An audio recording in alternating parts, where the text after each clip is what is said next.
gaplano lagi ko nga mutanong pud ani nga dragon fruit. So naa diri oh. Grabe kayo ang kuan mga bunga diri sa dragon fruit. First time ko ani nakasuroy nga farm nga ila guday ning ayo guday og akatar kaning dragon fruit.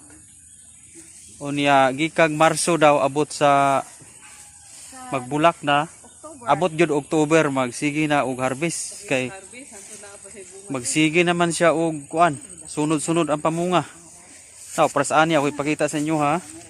Now usa ka sanga unya gasunod ang iyang bunga pagkaninduta kaayo. Tapag yun diri oh. Na. So muni siya diri. Salamat kayo sa experience. Salamat sa Ginoo nga nakaabot mi ani farm sa dragon fruit. Oh. So ako ipakita sa inyo ang ilang farm, ang gidakon sa ilang farm. So abot ta dito sa ubos ha, do Daplis Karsada. Ana oh, tanawa ha. Susbay daghana. Nya mo ni ang tag-iya. Among nakahinabi igid ang tag-iya. Ug nanguha siya diri kay kuan lagi.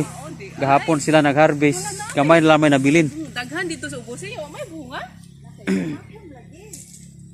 Gahapon diri ang harvest ini. Salamat kayo sa Ginoo sa experience nga nakaabot mi diri. Glory to God.